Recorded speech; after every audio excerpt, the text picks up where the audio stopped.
This is a step where we want to get in touch with all of you. We want to engage with you all and maybe take the initiatives which we've been taking further ahead. This is generally the layout of the webinar that we have. So without taking much of your time, I would hand over the stage now to Miss Neeta Joy. She would be telling you things about the ACT grant and how we are going about our initiatives. And over to you, Neeta. Thank you so much, Sadli. And we've planned a very action-packed agenda ahead of us. As you may be aware, the installation of PSA plants was a very critical pillar for our of our COVID response strategy in 2021. And we are close to completing the installation of close to 106 plants across 23 states and 80 districts. The other key interventions that we've been working on have been delivering critical oxygenation equipment like concentrators, cylinders, and BiPAPs to over 4,000 healthcare facilities. Second one is conducting vaccination drives for over 5 lakh vulnerable occupation group slum dwellers. And the third intervention has been distribution of essential COVID care kits to frontline workers. And today, as the peak of the second wave seems to be behind us, the worst of COVID seems to be behind us, we have also pivoted our strategy from our end, and we are looking to give grants to innovations and entrepreneurs who are working to improve the access and quality of healthcare in an affordable way.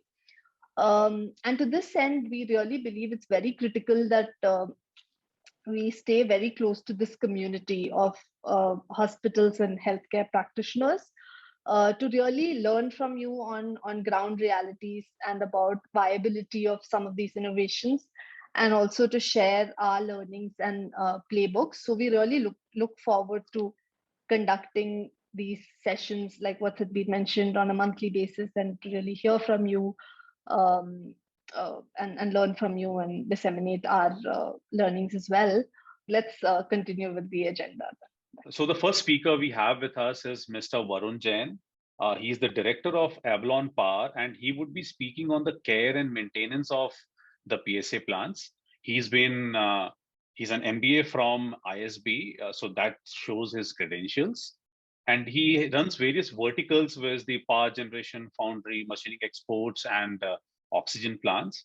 He has a strong network of service professionals across the country and has been closely associated with the installation and servicing of the PSA plants. He has ensured that his team has all the technical expertise to handle the day-to-day functioning problems, and he is the go-to man in case of any problems that arise with any of our PSA plants. To say that he's also been responsible to provide the AMC and CMC services, even for the plants which have been imported from other countries. So without wasting much time, I'll hand over the platform to Varun. So over to you, Varun. Thank you, Sadbir. Thank you, ACT Grants team, for giving me the opportunity to talk to so many people here who are actually using the plants that we are and many of us have manufactured. It's really great to connect with everyone on this platform, and I'm looking forward to get feedback if there are any suggestions, etc. So I'll jump on directly to what a PSA plant is. I know everybody of you have already seen it. I'm just going through a small brief here so that we understand what are the basics. You know, when we are looking at a PSA plant, we are seeing a one big plant or one machine and something is going on and oxygen is coming out. So isme hai kya? So basically isme kya hai? What we are doing is we are filtering the air that is in the atmosphere. Atmosphere has 20% of oxygen, around 78 to 79% of nitrogen, and 1% of argon, and balance other gases. So what happens is that in this particular plant, there is something called as a molecular sieve, that is what is generally known as a zeolite. So this zeolite is basically a sieve, एक छन्नी है वो. What does it do? वो nitrogen को बाहर निकालता है और ऑक्सीजन को पकड़ के रखता है. हवा से जो ऑक्सीजन आता है उसमें से हवा से जो हवा आती है उसमें से हम नाइट्रोजन फेंक देते हैं और ऑक्सीजन को सिर्फ हम बाहर निकालता है. This is the basic concept. We throw away the nitrogen, get the oxygen in. When we are doing this, there is a lot of other things that happen. The air in the atmosphere is not clean. It is not suitable for any patient to breathe directly. So if you see, first is a compressor. Now I'm going through the PID diagram. The first and the foremost is a compressor which compresses the air in the atmosphere. After that, normally there is a moisture separator. So what it does is the upper level of the humidity, it removes off, and you will see one filter which is constantly dropping water. It is very important. If the water is not dropping, means there's a problem. So you will see a few filters which is dropping the water. It is very, very good sign. Then it goes into either an air receiver or to a refrigerated dryer. The air receiver can be placed before the refrigerated dryer or afterwards. Different people use it differently. It doesn't matter. What does the refrigerated dryer do? It cools down the air to almost 0 degree so that all the moisture is removed, and then a very dry air goes into the system. So now the dryer is the most important part, one of the most important parts in this thing. If a dryer is malfunctioning and the plant is still running, it is going to damage the plant in the next 1 day. So that's important that the dryer does not malfunction. It is very important to know that. Next, there are the 3 filters, which are the activated carbon filter, which basically removes all the odor from the air. Then there are pre-filter, fine filters. These filters basically remove all the dust particles, makes the air completely clean and breathable for the user. From then on, we move on to the towers. These are the main 2 towers which you will see in any PSA plant, the 2 big towers. So it's a swing technology. If one tower is working and other tower is discharging, then the other works, the first one discharges. It goes on like this continuously.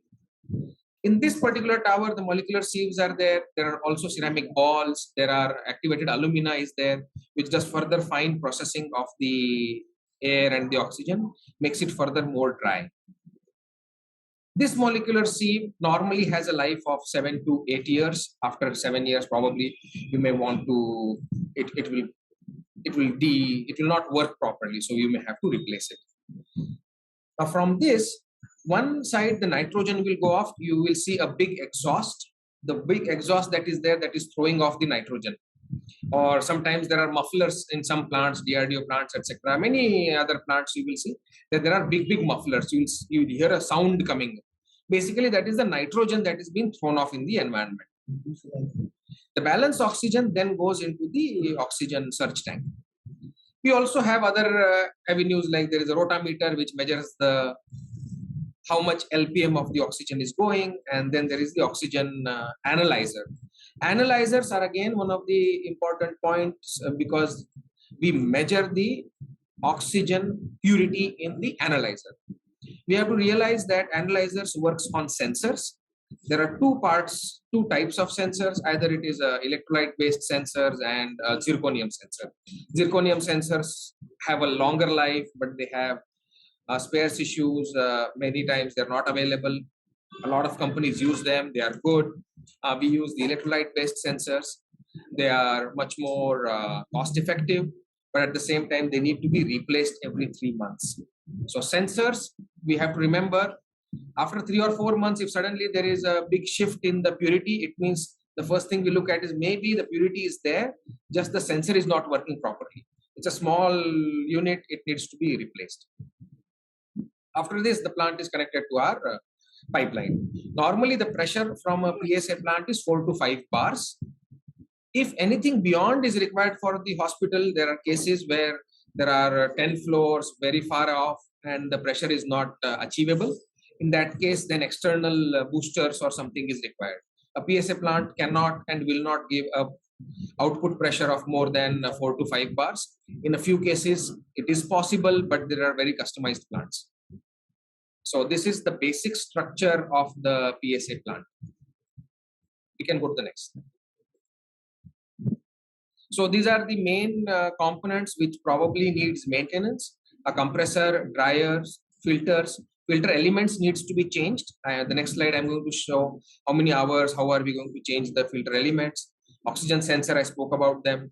Dial gauges is something that, it's not a replacement, but we need to just look at it. They're working, not working. Sometimes due to some reason, a dial gauge may fail. It just needs a replacement. But it is not something that happens on a daily basis or even on a monthly basis. Valves, the entire PSA mechanism works on valves. All valves are long lasting, they have good life, but in case there are anything, many times the valve seat can get eroded probably after a year, so the valve seats needs to be replaced. We can go on the next case. So this is the main sort of the check sheet for any PSA plant. This is something that the engineer or the operator or the hospital manager, anybody can have a look at. If this is followed, normally there should not be any major issue in the plant unless there is a breakdown or some other external voltage fluctuation because of which the dryer will fail or something like that. So compressor, after 4,000 hours, the oil needs to be changed. Please note, every compressor, whatever the make, has a timer inside it which shows how many hours the compressor has run. So you have to just see it. There is some settings, anybody can see it. So it will show how many hours the compressor has run. And the assumption is how many hours the compressor has run, the filters have also run those many hours. So after every 4,000 hours, normally the oil needs to be changed. This may change from compressor to compressor manufacturer. The dryer, after running of 6,000 to 8,000 hours, the gas in the dryer needs to be refilled. Now this dryer is same like our air conditioner. जो हमारा air conditioner रहता है, almost every summer हमें कुछ तो मरम्मत करनी पड़ती है. There's a guy comes in and he repairs the AC. What he does is basically the gas from the compressor probably leaks little bit, that needs to be replaced. Many times the dryer will run as it is for 3 years. Sometimes within a year you may have to replace the gas, but at least we have to go and see that yes, the gas is working, there is enough gas in the dryer. This is the refrigerant gas that is required. Then there are the filters. After every 20,000 hours, a filter element has to be replaced. But there is a catch here. If we notice that the pressure is dropping, after some time there is a drop in the pressure of almost 1 to 2 bars after the filters, even then they need to be replaced, especially if we are in high pollution environment, high smoke environment, where lots of dust is being trapped by the filter, then that filter element will get eroded faster. So these are, and if there is any breakdown maintenance, we can say, okay, if there's a compressor, any kind of an issue is there, the best is to get call the service engineer of the compressor manufacturer. A dryer also has a manufacturer. All the plant manufacturer can be called for.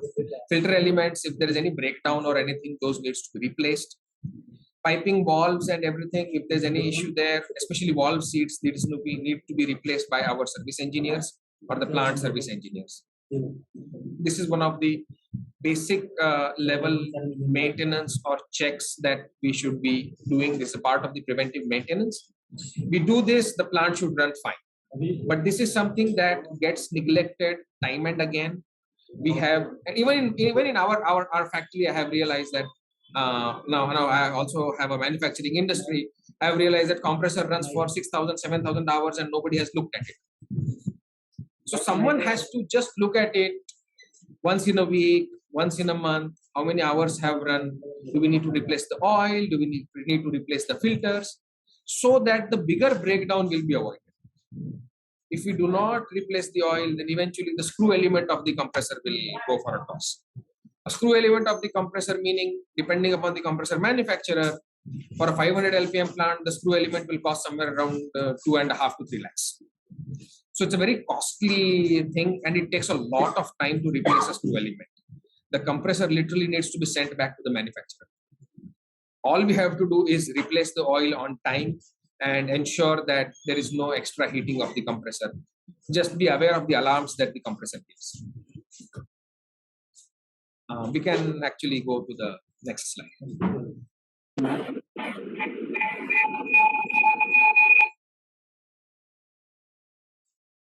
So a few recommendations that these recommendations have come from our service engineers who have been going to all the plants, and what they have understood. They have put down some best practices and also some things that they have suggested.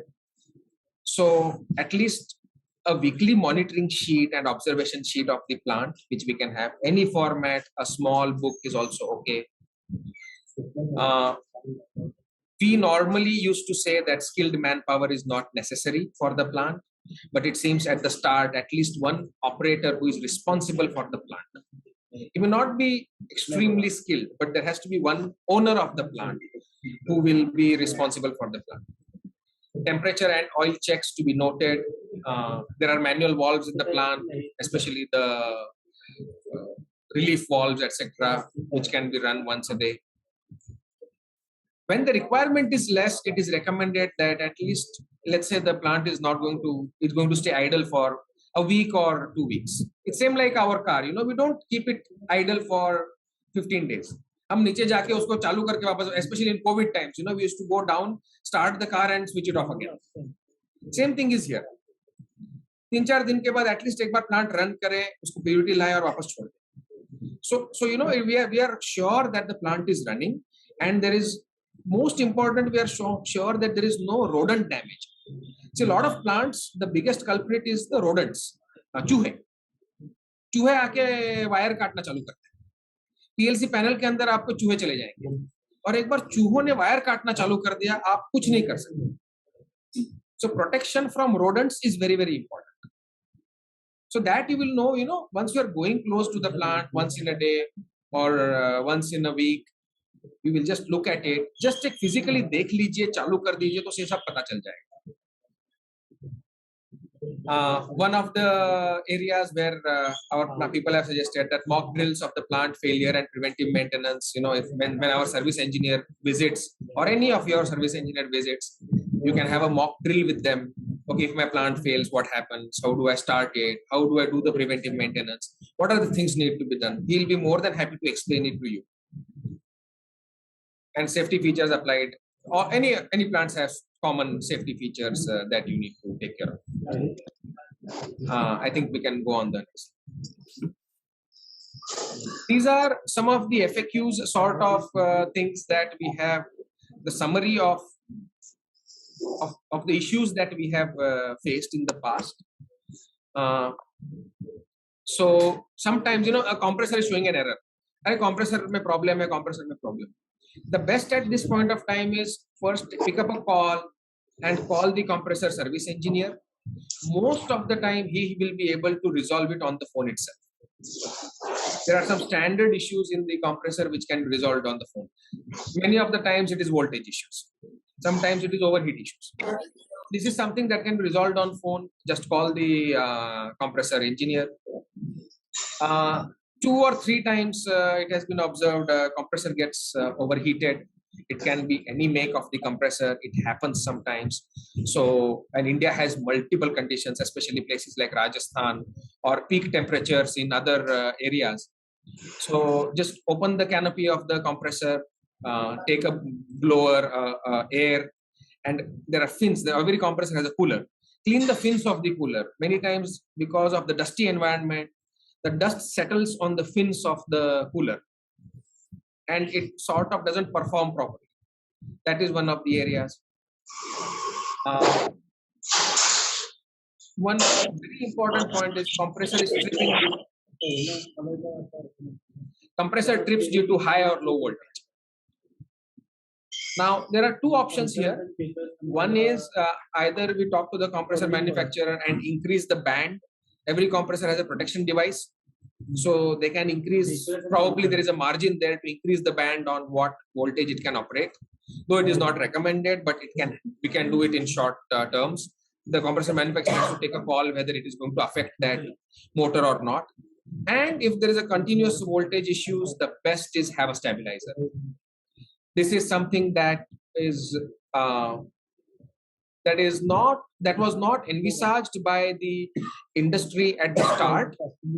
It is something that we have realized down the line. Had we realized on the first day itself, we would have strongly recommended. We recommended. It never came across very strongly, but stabilizer, I would say again and again, if stabilizers are not there, please plan a budget. In your next budget, get a stabilizer for the plant. A 500 LPM plant stabilizer should cost somewhere around 1.5 to 2 lakhs, or in that range. But it is never a bad investment. Every dryer has a dew point reading. If the value shows more than 7 or more than 10, then the plant needs to be stopped. This is very important. It means that the dryer is not functioning or the air is too humid. It is going to destroy your zeolite. The next generation plants are also coming with probably an automatic stopping if the dew point goes above a particular value. But if that feature is not there, it's better to just monitor the dew point. It's not something that changes drastically on a day or something. The operator has to just have a look at it once in a day. As one of the thing is that oxygen purity is showing less. If the plant is operational for more than 3 months or something, I think the first area, after obviously you do the normal checks that for the purity, and still it is not showing properly, the next check should be the oxygen sensor. Maybe the sensor is depleted. So just change the sensor. You may be having a spare or call for a spare one. Change the sensor and see if it works. Most of the times the sensor is an issue. This is an important point. Pressure at the hospital bed is less. It's important to see what is the pressure at the oxygen. See, every oxygen plant, there is oxygen tank, the final tank. What is the pressure at that tank? If that pressure is 4 to 5 bar, number one. And number two, if the flow meter is showing the reading as per your plant output. If a 250 LPM plant, if you set it to 350, 400 LPM, obviously the purity is going to drop and the pressure is going to drop because the plant is designed for a particular flow. But if the flow is okay and the pressure at the oxygen plant, oxygen tank is okay, it means there is a pipeline issue. Something there has to be resolved. Time and again, we have faced issues when there is a pressure drop at one of the farthest line. The hospitals have been old. There is a lot of twists and turns in the pipeline.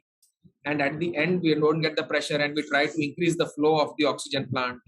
A 500 LPM plant is set at 800 LPM. And then we get frantic calls saying that, hey, the purity is not there. We try to maintain the purity, but the pressure drops. We try to maintain the pressure, but the purity drops. That is because we increase the flow of the plant from 500 to 800. That is not something that is advisable. These are my key points from taking care of the plant. And anything, I'm just checking if there's any questions that have come here. There's one question, Varun, which says that please suggest whether air conditioning is necessary while running the plant. Maybe if you can answer that question. Yeah. Okay, now this is a plant-specific question.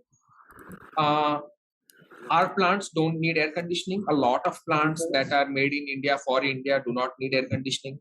I do know that a few good imported plants require air conditioning. Frankly, I don't. Normally, a plant does not need air conditioning. If you find that it is heating a lot, that room, then what you can do is, compressors have a duct. Compressors release a lot of heat. You can make a ducting from the compressor. There's a top ducting. Your engineer in the hospital or anybody, it would be a very simple job for him. It's same like an air conditioner duct. You attach the duct on the top of the compressor and throw the entire exhaust outside the room. So the heat goes out. And I'm just checking if there's any other questions. In case anybody from the audience wants to ask a question, please feel free to maybe raise your hand and address Varun. There is one question. There is no fire safety option available with the plant supplied by DRDO and installed by Tata. I think this is something that the hospital can take care on its own by installing the fire safety equipment, fire extinguishers. A couple of fire extinguishers is normally what is needed. We've just got a couple of questions, Varun. Maybe if you can address them. What is the meaning of one run? Is it time related? That is One one. run, I do not understand. Is it written? I'm just trying to see where it is. Okay. What about if the atmosphere contains SOx and NOx? How does your plant address it? So normally most of the filters and activated alumina addresses this, and whatever the oxygen is there, mostly only the pure oxygen comes out of the plant. Obviously, if there is a very high concentration of SOx and NOx, that would be an issue, but it would be in a very rare case. How frequently we have to switch on, off, and not in use? I would say, weekly twice, let's say, that would also be good enough. Thanks so much, Varun, for that informative talk. I'm sure people would have benefited. Some queries would have been answered. Some questions would have been raised in the minds, maybe to go back and think about that. So we'll pause at that with your presentation. We'll move on to the next speaker, Mr. Vikas Bhatnagar here. He will be speaking upon the case study about the MBH hospital at Udaipur, wherein the plant ran into a lot of trouble, wherein the entire zeolite went bad, and now we have to change the entire zeolite. So before I hand over to Vikas, a small brief about him. He is from Medicare and Engineers and has done his BE in instrumentation from Pune University in the year 1998. And since then, he's been working in the healthcare sector as an engineer of critical medical equipment for ICU and operation theaters such as ventilators, BiPAP machines, multi-para monitors, anesthesia workstations, and total experience of more than 23 years in this sector. So he's based out of Jaipur and is catering to many government and private hospitals and nursing homes.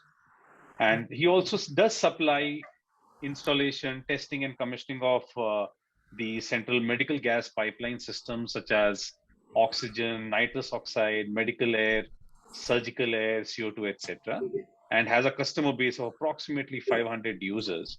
So without wasting much time on that, I'll hand over the talk to Vikas so that he can address the case study and tell us more in detail what happened and what transpired at Udaipur, what were the fault lines, and what all can be done to maybe address the issue. Over to you, Vikas. Yeah, good evening, everybody. Actually, I am going to talk to all of you regarding the case study of Udaipur, where we faced the problem of zeolites getting damaged. And when we went to the site, we found out that powder, white powder, was coming out of the exhaust port of the plant. So then we went back, so that how this problem would have happened. So we checked everything. We checked the pressure from the air compressors. We checked the condition of dryers. Then we checked the PSA towers in which zeolites or molecular sieves are being put, and they are totally filled with the zeolites. And after that, we also found that there was a drop in purity. So it let us, it means we then decided to let us open the PSA vessels or towers from the top side. Top flanges there on the top of the towers. Two towers are there, A and B. So when we opened the top flange, we came to know that there was a lot of powder on the periphery of the flange. And we then started emptying the towers, means zeolites. We started taking out the zeolites through some small basket. And when we started removing the zeolites, and as soon as means we started removing 4 or 5 baskets and more baskets, and a lot of powder was coming from inside. In the basket, you can say 50% was powder and 50% was zeolite granules. So this is the pic of the actual site where we removed the zeolites. And after that, we decided to remove the zeolites from the side flange, which is at the lower part of the towers. And when we opened that flange, and you can see the pic of that tower. So there also this powder was coming on the fascia of flange. When we just opened the flange screws and bolts, we came to know that all the fascia was covered with the powder. So after that, we thought that how this could happen. So when we checked everything and found that dryer is working well and everything is working well, and there is one air compressor is there. After that, we put the air tank, and after that, dryer unit is there. So when we check the air receiver tank, it was actually filled with 1/4 of water, means which was to be emptied every day by the operator. So might be they would have lagged in emptying that water from the air receiver. That's why that water content was carried forward with air to the PSA towers. So this is actually the main reason, but there are other many reasons due to which zeolites get damaged.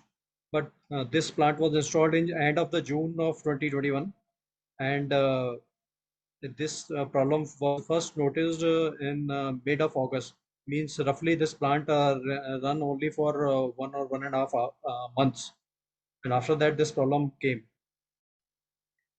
So it is means we mean to say that actually user plays a very important part to maintain the plant on daily basis. So one should take at- utmost utmost care to see that all the maintenance schedules are being followed up very strictly. If we'll not maintain the plant according to the maintenance schedule, so these type of problems may arise. Other reasons of the zeolites getting bad are maybe zeolites or molecular sieve may be of not good quality. Second reason may be design of PSA oxygen generator is of faulty nature. So first of all, if zeolite is of good quality or not, if we are purchasing plants, so we should ask the supplier that which make of zeolites you are using. In world there are so many manufacturers, but mainly 2 or 3 manufacturers like Honeywell. They are the manufacturers of zeolites. Second is Arkema. Earlier it was known as Seika. It is also a very good brand. So these 2 3 brands, if you are means purchasing oxygen plants, so you can inquire from your supplier for about for these things. Second is design of PSA generator. Design means if your plant is going to give you 500 lpm of oxygen output, and your air compressor is of certain I think 13 or 14 CFM meter cube per minute of giving output of that much air.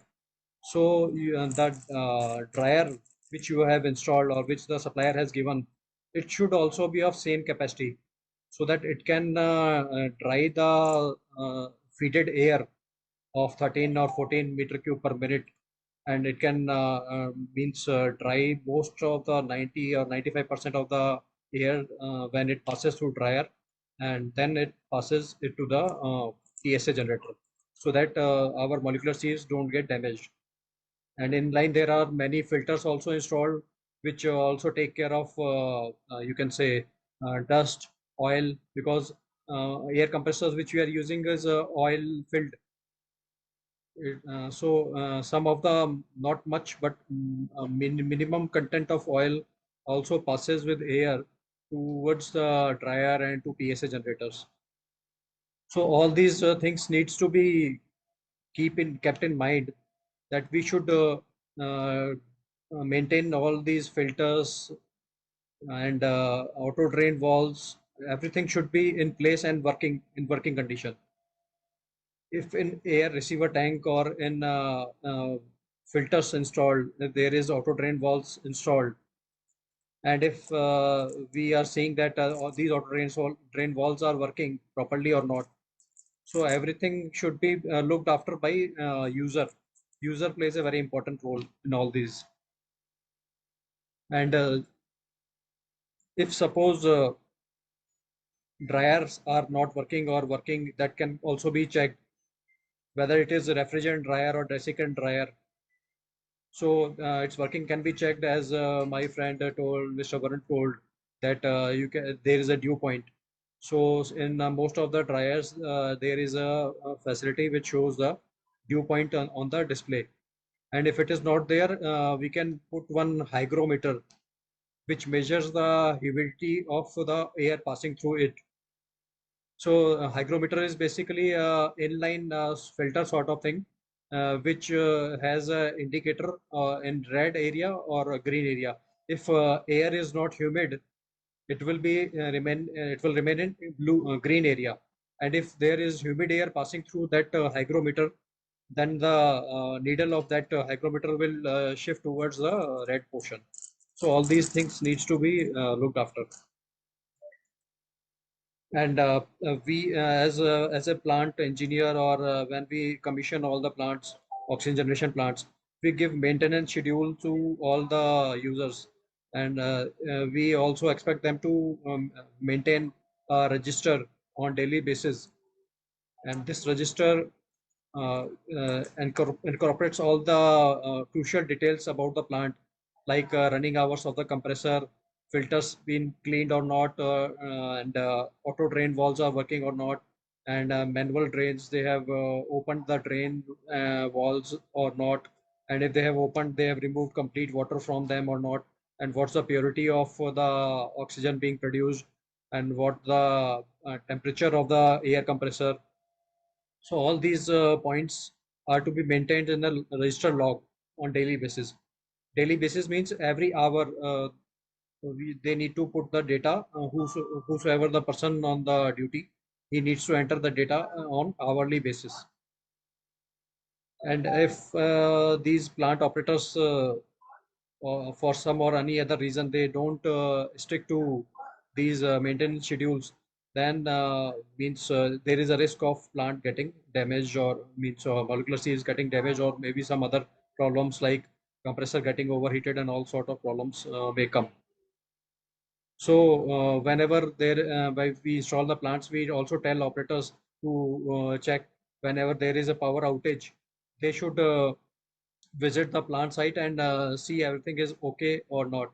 Whenever the power is going out and coming back, so there is a phase change in the air compressor three-phase supply. So all these things needs to be checked by user, because user comprises of all the departments, like oxygen manifold person, electricians. So this three-phase supply, phase reversal, everything can be checked by the electrician on duty. Thanks, Vikas, Yeah. for the lovely inputs. We have one question from Christian Fellowship Hospital here, Vikas. Yeah. They say that they have a Meditech plant 250 LPM installed at their location with Yeah. an Atlas Copco compressor. I'm asking Mhm. you the question because you've been involved with the Meditech plants, right? Yeah. So the question is, how frequent do we need to change the oxygen sensor, and the price for change of the sensor, and whom to contact for the change? Maybe if you can answer this question, please.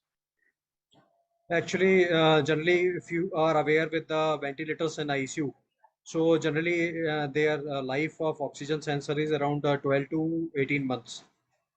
Typical life is that much only.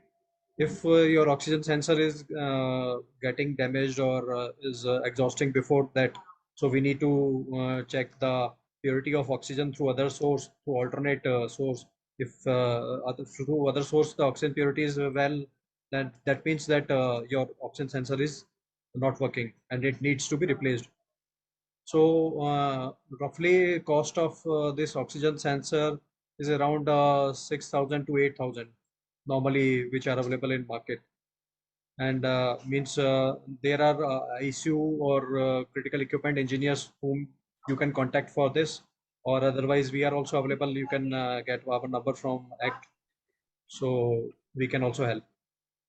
Right. So the details of Vikas are already there on the screen. In case you are interested, somebody is interested, you can note it down. Varun spoke, even Varun is there.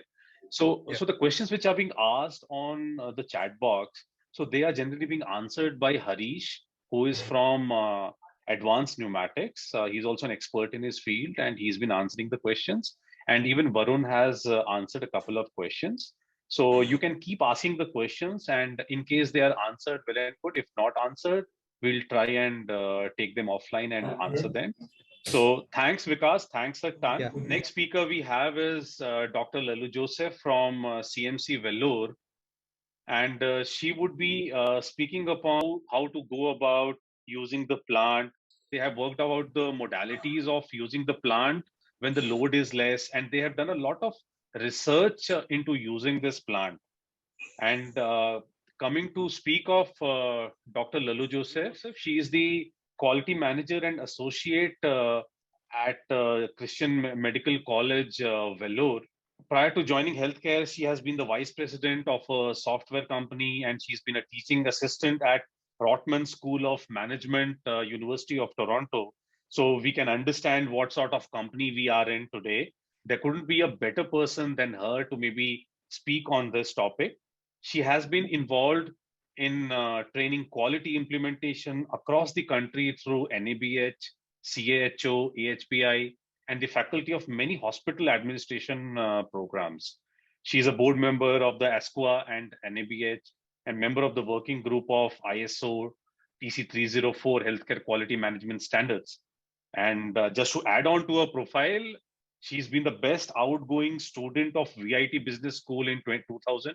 And she's won lot many awards and is the proud recipient of the Young Quality Achiever Award of 2016, Dr. M.S. Ashraf Award from the Indian Medical Association, the Tamil Nadu State for 2018, DL Shah Award for QCI in 2016, 2019, and the BMJ Southeast Asian Award. So the list goes on and on, and it won't end, I think, here. But before, I'm sure we are all waiting to hear from her. So without wasting any much time, I'll hand over the stage to Dr. Joseph. Over to you, Dr. Joseph, to maybe give us more insights on how you've gone about utilizing the plant. Thank you very much, Satbir, for this wonderful opportunity and the ACT grants for supporting us when we really needed the support. So what I'm going to be talking about is how we went about first putting up the plant, and then thereafter, how are we continuing to use this plant. As you are aware, our hospital, which is the Christian Medical College, Vellore, is about 3,000 beds, and we are like a township here with over 12,500 staff. And you know, during the peak of the pandemic, we had allotted almost 1,500 beds for COVID management, and that included about 110 to 120 in the peak ICU NIV beds, and over 17,000 patients we have treated so far. So this is about my campus. We have three 11 KL tanks, the liquid medical oxygen supply. And I must confess that I am not directly into managing any of this. We have a very strong medical gas department with a very strong engineer, Mr. Rajshekar, who takes care of everything. But I've been part and parcel of this as the pandemic started, from the quality management cell, overseeing the operations and on a daily basis monitoring what was happening. So this LMO, the three tanks, basically they are like two separate plants. Tank number one supplies independently through an 8-bar line, and tanks 2 and 3 connected separately again through an 8-bar line, and they merge in the main manifold room. And manifolds, we have about 4 main manifolds. And, you know, we have backup to backup to backup. That's how I would say, primary source, and then the secondary and the reserve, and in multiple directions, because we have almost 13 high-rise buildings. You can imagine about 2,500 beds in a campus, and with over, the kind of complexity we manage is very huge. So these are some of the manifolds that we have. So when the pandemic started in 2020, we realized that the oxygen consumption was going up. So I was on a daily basis monitoring the oxygen consumption. So during the pre-COVID, it was about 3,233 meter cube per day. That is, I'm going to talk in meter cubes per day and not in LPMs literally. So it is 3,233. And during the COVID, we realized that we were reaching about 5,000. So the additional usage was almost, this is the COVID wave 1. So about 1,500 meter cube per day was our calculation. So we again subdivided that as COVID wards, COVID ICU, non-COVID wards, ICUs, because we are a referral tertiary center and we had huge load of non-COVID as well during that time. So almost during the peak, we realized that we had just about 5 days backup with this 33 KL tanks available and with all the manifold backup that we had. So that was the time when we went back to our administration and we told them, why don't we think of an oxygen concentrator? And where are we going to locate this? In very strategic location. And we had to really look at which are the blocks that we were going to connect. So we looked at the data, 13 blocks, what was the consumption, the ICU consumption, what consumption, what was the total consumption. And we were at that point in time bringing out another block with over 200 beds. So we knew that was also coming up. So we picked out those areas where we were admitting COVID patients, and we also had the non-COVID load in that area. And we calculated and we decided these were the 2 blocks that we were going to be connecting. So because that needed to be very strategically located. So we put up a plant, the PSA plant in 2020, way before the second wave. So this, I think, was real, I would say it helped us during the second wave. Though it was a small plant, about 25 meter cube, 460 LPM. So we at least had this backup with us when we had to fight the second wave. So all of you know about the PSA, a constant source. This is what we had put down. And we realized that the purity was going to be 90 to 93%. And we also understood that as the purity, the purity is good when it is 75% load. If we were going to load it, I may be wrong. There are too many technical people here, but this is out of our experience, let me tell you. So when the load increases, the purity was getting dropped. And then, of course, all of us know about the pressure drop. So the ideal situation we worked out was about 75% load. So what we connected, when the purity was coming down, we always had a backup with the LMO so that the LMO, kicks in when the purity was dropping or when the LMO was, the PSA was cut off.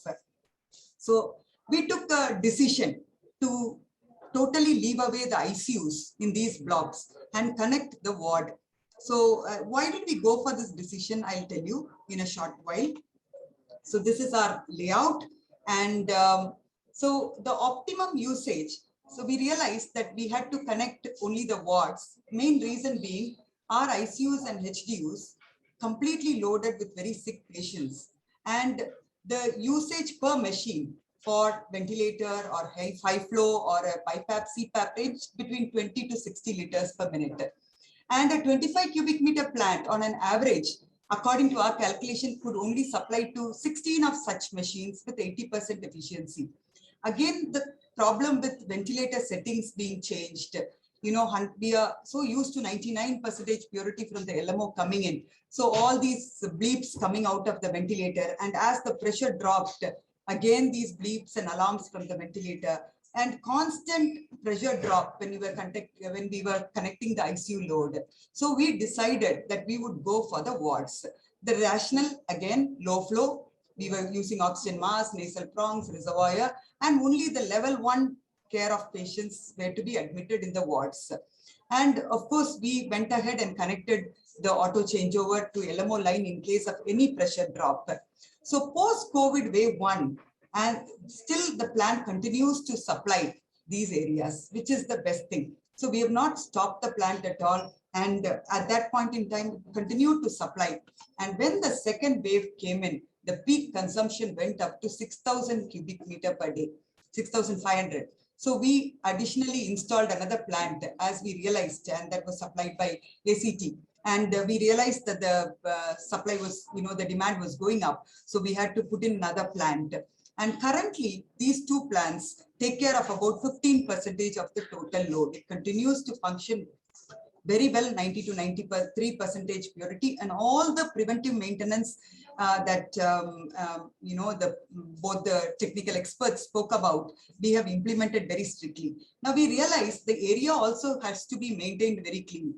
So typically engineers are not that great in maintaining the areas clean. So we had to insist on that to make sure that the area is maintained clean, all checklists, technical assistance provided, training as per the user manual. So if we deviated a little bit, because we have currently 3 plants in the main campus and 2 plants in our campus that is coming up. Each of these plants, the technical so the technical specifications I'm sorry. Can we request everyone to mute their calls, please? Thank you so much. So we realized that the technical specifications were different, and also the user manual, the kind of preventive maintenances, the maintenances that were required were different. So we put up very strict maintenance schedules, tight monitoring of this as well. So currently we are very happy that we put this up. Though we did a very detailed calculation of the LMO cost to PSA and manifold. This is our calculation. I may be wrong. You may have other calculations worked out. But according to our calculation, because we use huge amount of oxygen, the LMO, it comes to about 15.85 rupees. And PSA, which is about 16.04. And manifold, certainly it's higher. It's rupees 50 on an average for 1,000 liters of oxygen. So it's still justified as adequate backup is available and we are safer today because we have these PSA plans and we know that this is going to be available for us. So the way we went about, we did not connect our ICUs and HQs, we connected our wards. We have very strict preventive maintenances put up, and we put this up based on calculations and not arbitrarily just because we wanted a PSA plant, we connected our entire load to that. And we have adequate backup also available. One fails, the other one kicks in immediately with auto changeover. So thank you once again for this wonderful opportunity given to me to share our experiences. And any questions, I'm happy to answer. Yeah, thanks so much, Dr. Joseph. It was actually, I feel, very insightful, I would say. Definitely give a heads up to many who are listening on how to actually go about planning the use of the PSA plants here. In case anybody has any particular question for Dr. Joseph, maybe you can raise your hand and then ask a question to her. Mrs. Renu Deva Prasad wants to ask a question. Ma'am, please go ahead. Dr. Lallu. Yes, Dr. Renu, go ahead. Any idea cost effect and efficiency of the PSA? When it's idling also, it consumes electricity. When it's generating oxygen also, it consumes electricity. So what is the minimal amount of electricity which you have to use so that you can get oxygen also and not waste money also? Yeah, that's a very good question. My answer would be slightly different. I don't think you should allow it to idle. Now that you have a plant, you connect it to the areas where you will definitely know that you're going to have some oxygen requirement. So that is one, and that's what we have done. So if it is about 80% efficiency, certainly this is worked out on 80% efficiency, whatever calculations I put down. It's a matter of 20 paise more than the LMO. So electricity usage, to reduce it, idling is not the right thing at all. I don't think you should stop the plant as well. And when you restart, we realize that there are a lot of problems involved. So it is good to make it 24/7, connect it continuously, and to areas where there is need. But one question, the automatic changeover, it's better to check it out every day, no? Certainly, certainly. So you have to switch off the PSA to check whether LOX is taking over. Yeah, so the auto changeover, you need not actually switch off the PSA per se. If you reduce the load or you increase the load, if you can see if it's automatically, changing over. That is also one way of doing it. Another thing is, you don't need to on a daily basis check if your auto changeover is working when it comes to PSA versus LMO, because you certainly have another oxygen manifold as a reserve supply that is also connected. That's right. Yeah. Yes, I'll just add one thing, ma'am. Yeah. There is a valve at the end of the PSA. You just switch it off. You just close that valve, and the PSA oxygen will not go. The plant will still run, and you can check the auto changeover. It is a 1-minute job. Just switch off the valve. That's all. Okay. That's good. Thanks for saving me. Thank you. Yeah. So any other questions from anyone? We have a question. This is Dr. Yeah, Anil please. here. Can I go? This is for Please, Dr. Anil. Please, Dr. Anil. Please go. Yeah, thanks for organizing a wonderful session. Just a question to Lalu Joseph. Madam, so with the PSAs coming across in numbers across the state, I'm from Karnataka supporting the department in the PSA plans implementation rollout. Certain confusions in terms of the use of PSAs for the critical care, intensive care units in terms of the concerns of the experience or so far the experience of LMO with anesthetists, somehow the use of these PSAs, the state or the clinicians or in principle, those who have been working also are not comfortable with use of PSAs for the critical care. Also, there's evidence this can be used, and then the issues of pressure drops, the purity concerns are being raised. Just want to know, as the CMC Vellore as a primary institute, had this PSAs plans being used quite for a long time, even during the wave one, as compared to other states were in the beginning stage of it. So what's your views on that, whether the PSA has been used for critical care in CMC or any other experiences where you've come across on the use of the PSA plan for the critical care ICUs? I request Lalu and other experts also to share their views on this one. Thank you. Yeah, thank you very much, Dr. Anil. And these views are certainly based out of experience. There are a lot of technical views, but I will base it out of experience. Now, number one, you rightly said there is an apprehension to use for ventilators, for high flow and all that. But if you look at the West, most countries with poor connectivity actually use the PSAs. And with regards to the purity, if you look at the purity, 90 to 93%, and our clinicians are very apprehensive to use that on patients because we are so used to 99% purity. However, as per the pharmacopoeia, it is okay if it is above 90%. So it is safe for the patients, coming from the patient's point of, the safety aspects.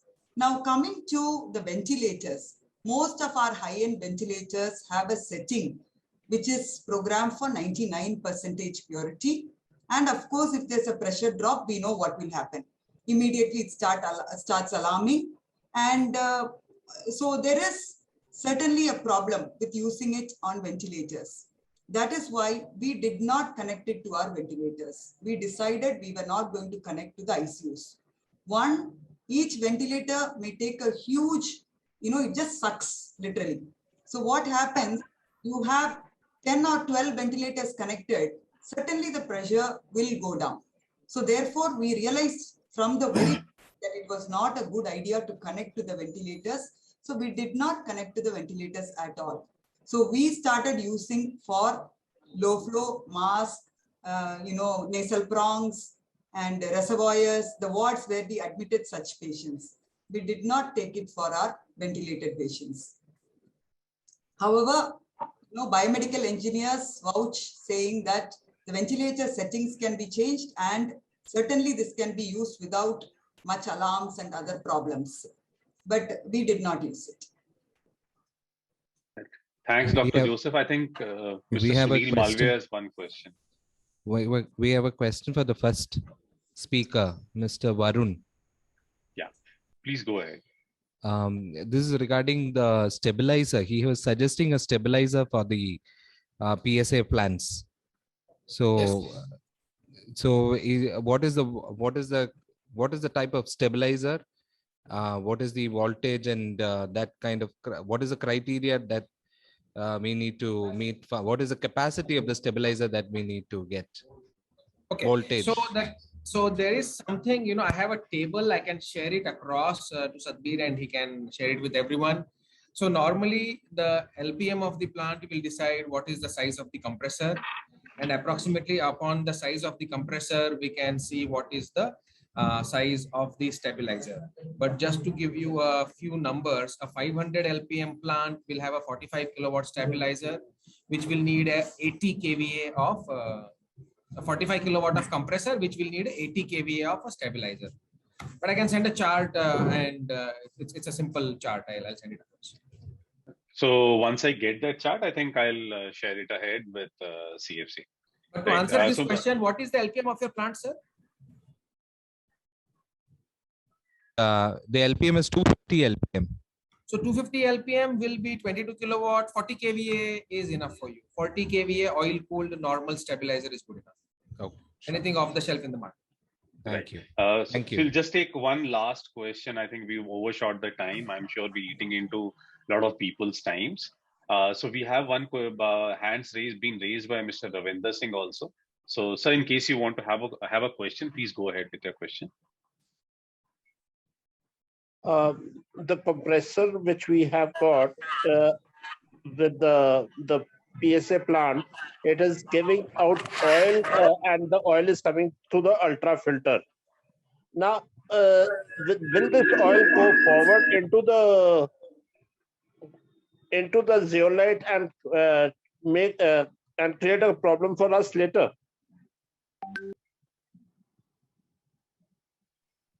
Varun, can you take that question on? Yes, sir, can you tell where is this oil? Is it inside the compressor body or on the next line filters? It is in the line filter and at the ultra filter first point after the air receiver. Before the air dryer. Before the air dryer, there is a filter. There you are finding some oil. Yeah, not some, lots of oil. That is the pre-filter, where with pre-filter wash separate. Yeah, yes. If I may ask, sir, Okay. which And is what this is the plant make which of is the installed compressor? at your location? Yeah. Pardon? Which plant is installed at your location, sir? Lab Group, Guru Tegh Bahadur Hospital, Ludhiana. Right. And make of the compressor, sir? Comtech. Sir, I would suggest that, see, a little bit oil should not go, but if there's a lot of oil, I am having an issue whether this oil is coming from the air. Normally oil is very heavy, so it will not form a part of the air. And if this much oil is coming there, the first thing is that the oil of the compressor will start going down and a compressor will have an issue. So I would strongly suggest to call Comtech engineer and check it out. You can just call Comtech engineers directly, or I'll ask Lab Group to look into this issue, sir. I think we will close here. I think the questions are not going to end. In case certain questions are there. Colonel Satbeer, I'm speaking from Udaipur, Colonel Satbeer. Yes, sir, please. So can you hear me? Yeah, please, sir. Please go ahead. Colonel Satbeer, thank you very much for organizing such a beautiful workshop. And we are thankful to the speakers. One major thing which has now become an issue, I want to bring in your knowledge, and if you can help us making an action plan regarding this. See, what has happened is at every big medical college units, now they have got, say, something more than 15 or more than 20 oxygen generation plants of different companies installed. Okay. And every oxygen generation plant, whether it is VSA or PSA, has got its own checklist. And according to the checklist, we have to get the filters removed, or we have to drain the moisture, or some plants have do have their own moisture drainer. And so can anybody of you can suggest us to make us an action plan how to handle these 15-20 oxygen generation plants at a single time? What checklist can be prepared, and what action plan can be prepared to keep and run all these plants? Because as now the corona patients have declined, we hardly use these plants, but if suddenly the third wave comes, we might have to use all the plants. So as you already suggested that, like in corona period, we were starting our car. So the same way we have to run the generation plant in 4 or 5 days. But can we get an outline of an action plan to handle all these 15, 20 plants or many plants installed at a single site? So how we can take care of them?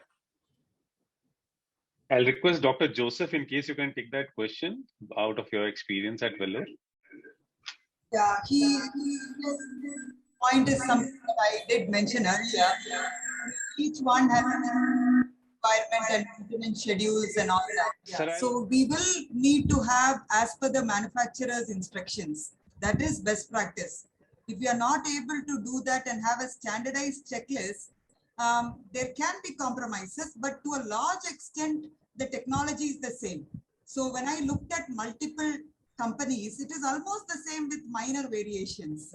So it may be good to put together a checklist because we know it's almost the same. It's with minor variations.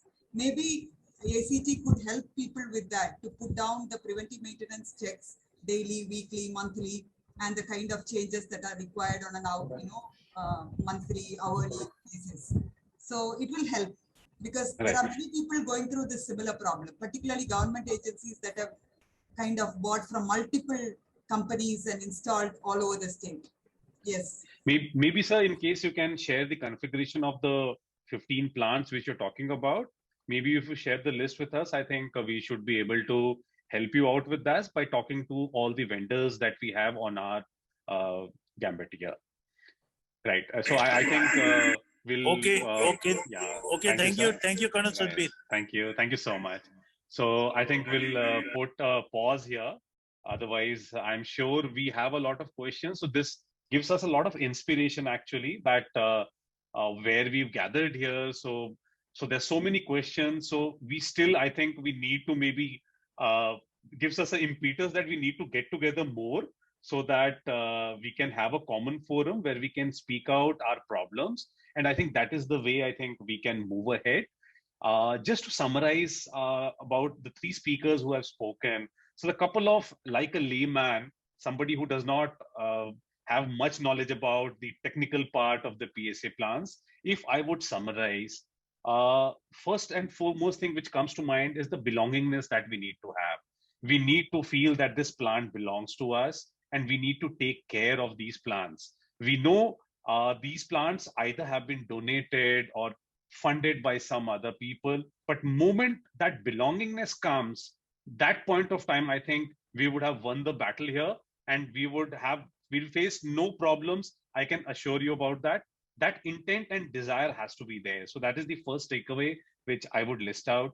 Second is that we need to ensure that there is no physical damage. What Varun brought it out during his talk, especially from the rodents and such physical damage from the vagaries of the weather and all those things, they are totally in our hands. Technical things may not be in our hands, but that is one thing which we control, and we must actually try and ensure that nothing of physical damage happens to the plant.